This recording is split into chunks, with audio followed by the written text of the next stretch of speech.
Hello, welcome to kitchen and drive. ഇന്നത്തെ recipe ഒരു variety ആയിട്ടുള്ള പൊട്ടറ്റോ മസാലയാണ്. കുറച്ച് ബേബി പൊട്ടറ്റോസ് കിട്ടിയിട്ടുണ്ട്, കുഞ്ഞ് പൊട്ടറ്റോസ് ഇല്ലേ, അത് കിട്ടിയിട്ടുണ്ട് കേട്ടോ. അതെങ്ങനെ ഉണ്ടാക്കണേ നമുക്ക് നോക്കാം. ഇതുപോലത്തെ കുഞ്ഞു കുഞ്ഞ് പൊട്ടറ്റോസ് എടുക്കുക. പിന്നെ 2 സവോള ചോപ്പറിൽ ചോപ്പ് ചെയ്തെടുക്കുക കേട്ടോ.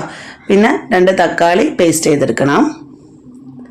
എന്നിട്ട് ഒരു പാൻ വയ്ക്കുക, അതിലേക്ക് സൺഫ്ലവർ ഓയിൽ ഒഴിക്കുക കേട്ടോ.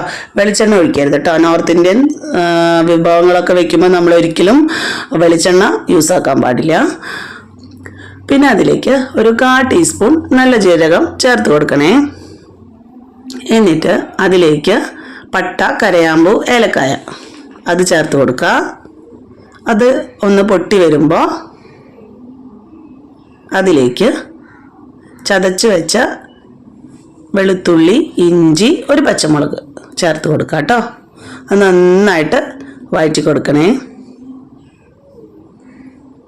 എന്നിട്ട് അതിലേക്ക് സവോള ചെറുതാക്കി ചോപ്പറിൽ അരിഞ്ഞത് ചേർത്ത് കൊടുക്കുക. അത് നന്നായിട്ട് വഴറ്റി കൊടുക്കുക കേട്ടോ.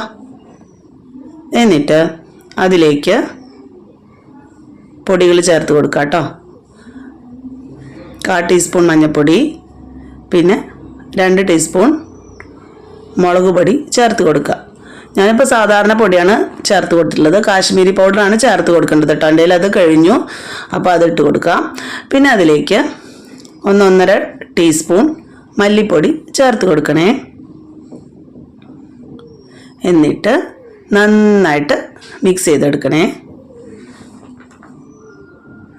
നല്ല സ്മെല്ലാണ് ഇത് വഴറ്റിയെടുക്കുമ്പോൾ കേട്ടോ.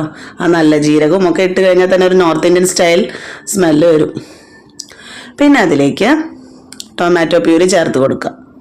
2 തക്കാളി നന്നായിട്ട് മിക്സിയിൽ അരച്ചത് ചേർത്ത് കൊടുക്കണം കേട്ടോ. അത് നന്നായിട്ട് വഴറ്റിയെടുക്കുക.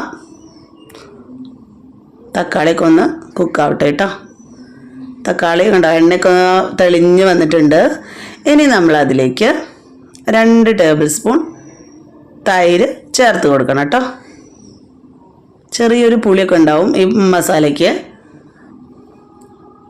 തൈര് ചേർത്ത് കൊടുക്കാം. എന്നിട്ട് നന്നായിട്ട് മിക്സ് ചെയ്തെടുക്കാം കേട്ടോ. എന്നിട്ട് നമ്മൾ പൊട്ടറ്റോസൊക്കെ നമ്മൾ കുക്കറിൽ ബോയിൽ ചെയ്തെടുക്കണം കേട്ടോ. എന്നിട്ട് അതൊന്ന് നമ്മൾ ഇതേപോലെ ഫോർക്ക് കൊണ്ട് ഇങ്ങനെ ഒന്ന് ഹോള് വെച്ച് കൊടുക്കുക കേട്ടോ. അങ്ങനെ കുത്തി കുത്തി കുത്തി കൊടുക്കാം. അതെന്തിനാന്ന് വെച്ചാൽ ആ മസാലയൊക്കെ ഒന്ന് ആ പൊട്ടറ്റോയിലേക്ക് കയറാനായിട്ടാണ്. എന്നിട്ട് അതിലേക്ക് ആ മസാലയൊക്കെ ഉണ്ടാവും, എണ്ണയൊക്കെ നന്നായിട്ട് തെളിഞ്ഞ് വരുന്നുണ്ടോ സൈഡിലൊക്കെ. എന്നിട്ട് നമ്മൾ അതിലേക്ക് ഉപ്പ് ചേർത്ത് കൊടുക്കണം കേട്ടോ.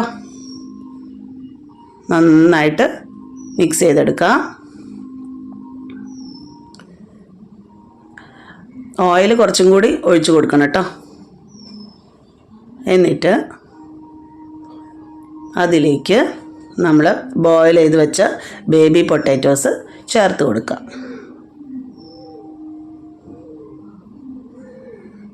ഇത് ചപ്പാത്തിക്ക്, പൊറാട്ടയ്ക്കൊക്കെ നല്ല ടേസ്റ്റാണ്. നാൻ അതിനൊക്കെ കഴിക്കാം കേട്ടോ. തന്തൂരി റൊട്ടി അതിനൊക്കെ നല്ലൊരു കോംബോ ആണ് ബേബി പൊട്ടാറ്റോ മസാല.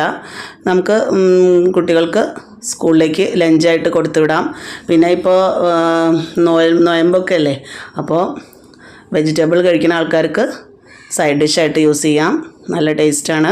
എന്നിട്ട് അതിലേക്ക് അവസാനമായിട്ട് ഒരു 1-1.5 ടീസ്പൂൺ ഗരം മസാല ചേർത്ത് കൊടുക്കണം കേട്ടോ.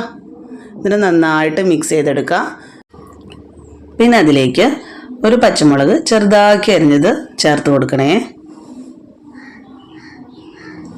പിന്നെ ഒരു പിഞ്ച് കായപ്പൊടി ചേർത്ത് കൊടുക്കുക കേട്ടോ. അപ്പോൾ ഇത്രയേ ഉള്ളൂ.